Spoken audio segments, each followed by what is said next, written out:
मुझे 5 साल बीत गए थे और ऐसे ही एक रात जब मैं लास्ट सवारी को छोड़कर घर की तरफ बढ़ रहा था कि तभी मेरी नजर एक बूढ़े आदमी पर पड़ी जो हाथ में लाठी लिए खड़ा था और मुझे रुकने का इशारा कर रहा था। और जब मैंने उस बूढ़े आदमी के पास जाकर टैक्सी रोकी तो फिर जो मेरे साथ हुआ तो उसे सुनकर आप सभी के भी रूह कपकपा जाएगी। दोस्तों, मेरा नाम अशोक है। दिसंबर का वो महीना था जब कड़ाके की ठंड पड़ रही थी। रोज की तरह जब मैं टैक्सी लेकर गढ़चिरौली स्टेशन पर पैसेंजर का वेट कर रहा था। गढ़चिरौली स्टेशन बहुत ही बड़ा स्टेशन था जहां से हमें पैसेंजर आसानी से मिल जाते हैं, जिस वजह से मैं सुबह ही यहां पर अपनी टैक्सी स्टेशन के बाहर लगा देता और टैक्सी के पास खड़ा होकर पैसेंजर का वेट करने लगता। और अभी मैं पैसेंजर का वेट ही कर रहा था कि तभी मुझे कुछ पैसेंजर स्टेशन से बाहर निकलते हुए नजर आए। और जब उनमें से एक पैसेंजर मेरे पास आया तो उसने पूछा कि विपुल नगर चलोगे क्या। उस पैसेंजर के इतना कहते ही मैंने उस पैसेंजर से कहा, हाँ हाँ बैठे साहब। मेरे इतना कहने पर वो पैसेंजर टैक्सी के अंदर बैठने लगा कि तभी एक लड़की स्टेशन से भागते हुए हमारी तरफ नजर आई। और जब वो लड़की हमारे पास आकर रुकी तो वो लड़की उस आदमी से कहने लगी, तुम मुझे यहीं पर छोड़कर जा रहे हो। जिस पर उस पैसेंजर ने कहा कि तुमने ही तो कहा था मुझे कि तुम यहाँ से चले जाओ, जिस वजह से मैं स्टेशन से बाहर निकल कर आ गया। फिर वो दोनों आपस में ऐसे ही बहस करने लगे और उन दोनों को बहस करते हुए देखकर मैंने उस पैसेंजर से कहा, साथ चलना या फिर नहीं। मेरे इतना कहने पर उस पैसेंजर ने सर हिलाते हुए हाँ में जवाब दिया और फिर वो दोनों ही टैक्सी के अंदर बैठ गए। उन दोनों के टैक्सी में बैठते ही मैं उनके बताए हुए जगह पर लेकर जाने लगा। मैं टैक्सी को ड्राइव करते हुए मैं आगे की तरफ ही बढ़ रहा था और उन दोनों की खटपट आपस में चल रही थी, यानी कि वो लड़के उस लड़के को खरी खोटी सुना रहे थे और मैं टैक्सी ड्राइव करते हुए आगे की तरफ बढ़ रहा था कि तभी अचानक से टैक्सी का टायर एकदम से पंचर हो गया। टायर पंचर होने की वजह से मैंने टैक्सी रोड के साइड में रोक दी, पर उन दोनों को कोई भी फर्क नहीं पड़ रहा था और वो दोनों ऐसे ही आपस में अभी तक लड़े जा रहे थे। उन दोनों को ऐसे लड़ते हुए देखकर मैंने सोचा कि आज मैंने ये कैसे पैसेंजरों को बिठा लिया है।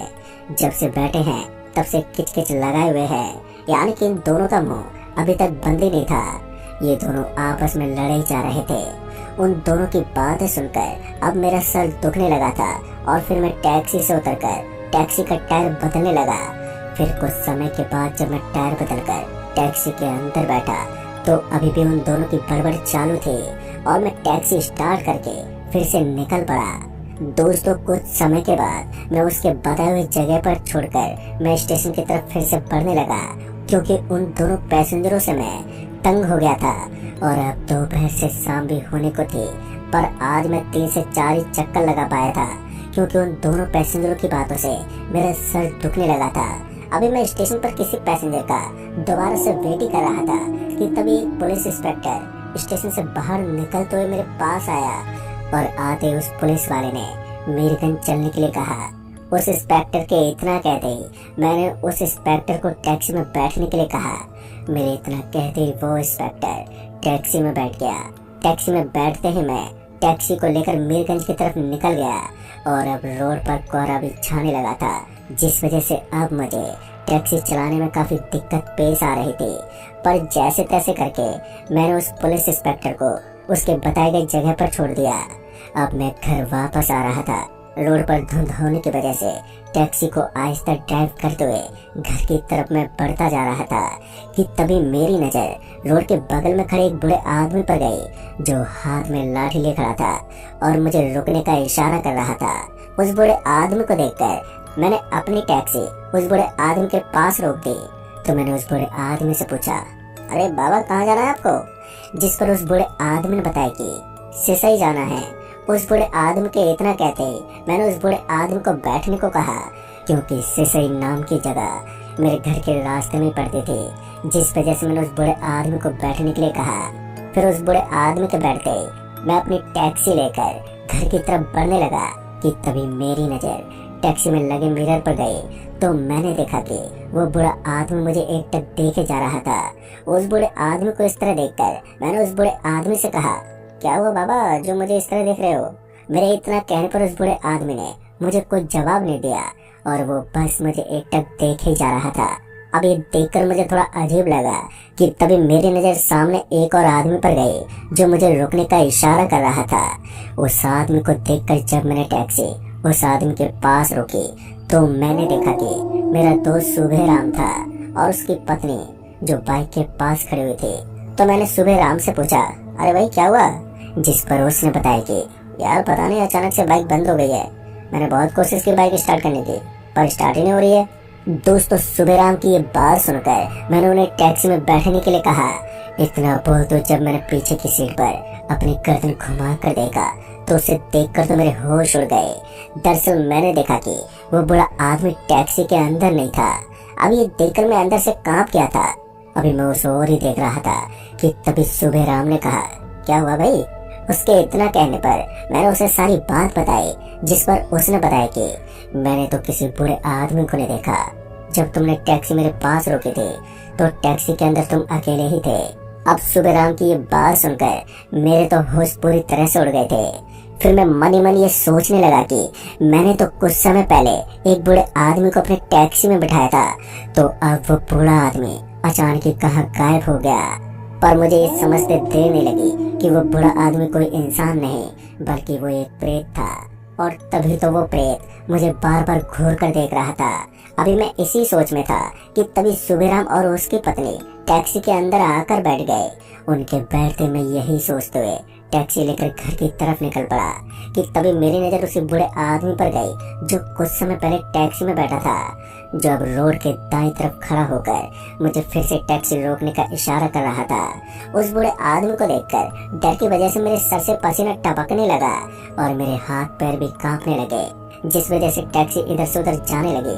टैक्सी को इस तरह होता हुआ देखकर सुबेराम ने पूछा, अरे भाई क्या हुआ? डर की वजह से अब मैं कुछ भी बोल नहीं पा रहा था, तो मैंने सुबेराम को हाथ से इशारा करते हुए उस ओर देखने का इशारा किया। और मेरे इशारा करते ही जब सुबेराम ने उस ओर देखा तो वो बूढ़ा आदमी अचानक से कहीं गायब हो गया, जिस पर सुबेराम ने कहा, यार वहाँ तो कोई नहीं है। मैंने बहुत बार बोलने की कोशिश भी की पर मैं बोल ही नहीं पा रहा था कि तभी रोड से उतरकर टैक्सी एक पेड़ से टकराने से बची। वो तो भला हो सुबेराम का, जो उसने वक्त रहते ही जैसे तैसे करके टैक्सी को रोक दिया। टैक्सी के रुकते तब मेरी आवाज निकली तो मैंने सुबेराम को सारी बात बताई। तो उसने कहा कि हमें तो कोई भी प्रेत नहीं दिखा, ये सब तुम्हारे मन का वहम है और कुछ नहीं। इतना बोलते हुए वो मुझे हटाकर अब वो खुद ही ड्राइव करने लगा और मैं वहीं बगल की सीट पर बैठ गया। अभी सुबेराम टैक्सी ड्राइव करते हुए घर की तरफ ही जा रहा था कि तभी मेरी नजर टैक्सी में लगे साइड मिरर पर गई। तो फिर जो मैंने देखा उसे देखकर किसी की भी रूह कांप जाए। दरअसल मैंने देखा कि वो बूढ़ा आदमी पीछे की सीट पर सुबेराम की पत्नी के पास बैठा था और साथ ही मैंने देखा कि उस आदमी का चेहरा खून से लथपथ था, जिससे वो और भी ज्यादा भयानक दिख रहा था। उस बूढ़े आदमी का भयानक रूप देखकर मेरी आवाज फिर से बंद हो गई और उस वक्त मेरा डर से बुरा हाल था। तो मैंने सुबेराम को पीछे देखने का इशारा किया। मेरे इशारा करते जब सुबेराम ने पीछे की तरफ पलट कर देखा तो पीछे कोई भी नजर नहीं आया, पर अभी भी मेरी नजर टैक्सी में लगे मिरर पर ही थी, जिसमें अभी भी वो बूढ़ा आदमी वहीं पर बैठा हुआ था। सुबेराम के इतना कहने पर जब मैंने डरते हुए पीछे की तरफ पलट कर देखा तो मेरी आंखें फटी की फटी रह गई।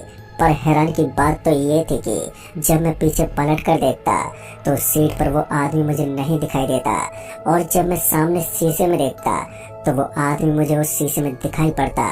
पर जैसे मैं सुबेराम को ये सब दिखाने वाला था कि तभी अचानक से वो बूढ़ा आदमी गायब हो गया। और उस बूढ़े आदमी के गायब होते ही मैंने सुबेराम से कहा, यार वो बूढ़ा आदमी हमारे पीछे पड़ गया है, वो हमें जिंदा नहीं छोड़ेगा। अभी मैं सुबेराम से यही बोल रहा था कि तभी वो बूढ़ा आदमी अचानक से टैक्सी के सामने आ गया और उस बूढ़े आदमी का भयानक रूप देखकर सुबेराम से टैक्सी की स्टीयरिंग एक और घूम गई, जिस वजह से टैक्सी पेड़ से जा टकराई, जिस वजह से मेरी आंखों के सामने अंधेरा छा गया। और जब कुछ समय के बाद जब मेरी आंख खुली तो मेरे सर से खून निकल रहा था और मेरे हाथ पैर में भी चोट आ गई थी, जिस कारण मेरा सर चकरा रहा था। और फिर जब मैंने अपनी नजर टैक्सी में घुमाई तो न ही तो मुझे सुबेराम नजर आ रहा था और न ही उसकी पत्नी। ये देखकर तो मैं हैरान हो गया कि वो दोनों आखिर कहाँ चले गए। फिर मैंने सोचा कि शायद उस बूढ़े आदमी ने उन दोनों को अपने साथ तो नहीं लेकर चला गया। अभी मैं सर पर हाथ रखकर यही सोच रहा था कि तभी वो बूढ़ा आदमी मेरी तरफ आता हुआ दिखा। उस बूढ़े आदमी को देखकर मेरी दिल की धड़कनें फिर से बहुत तेज हो गई। उस बूढ़े आदमी को अपनी तरफ आते हुए देखकर मुझे कुछ भी समझ में नहीं आ रहा था कि अब मैं क्या करूं। फिर मैंने टैक्सी से नीचे उतरना ही ठीक समझा और उस बूढ़े आदमी को अपनी तरफ आते हुए देखकर मैं आहिस्ता से टैक्सी का गेट खोलकर मैं टैक्सी से नीचे उतर गया और उस बूढ़े आदमी से छिपते छिपाते मैं टैक्सी से कुछ दूर एक पेड़ के पास छिप गया। मेरे छिपते जब वो बूढ़ा आदमी टैक्सी के पास आया तो मुझे टैक्सी के अंदर न देखकर वो मुझे चारों तरफ तलाश करने लगा। अभी भी मेरी नजर उस बूढ़े आदमी पर ही थी कि फिर जो मैंने देखा उसे देखकर तो मेरे होश उड़ गए।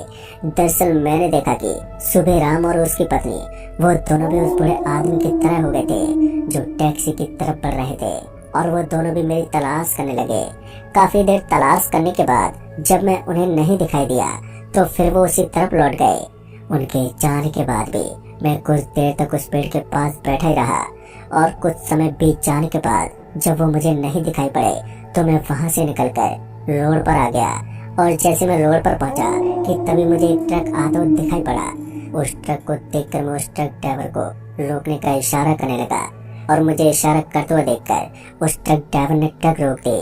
ट्रक के रुकते ही मैं झटपट ट्रक में बैठ गया और ट्रक में बैठ के मैंने उस ट्रक ड्राइवर को यहाँ से निकलने के लिए कहा। मेरे इतना कहते वो ट्रक ड्राइवर काफी रफ्तार से ट्रक को आगे की तरफ बढ़ाने लगा तो मैंने उस ट्रक ड्राइवर को सारी बात बताई और मेरी बात सुनकर उस ट्रक ड्राइवर ने बताया कि मैंने भी उस बूढ़े आदमी के बारे में सुना है कि उस बूढ़े आदमी की आत्मा इस रोड पर भटकती है। फिर उसके बाद वो ट्रक ड्राइवर मुझे एक सेफ जगह पर छोड़कर चला गया और सुबह होते मैं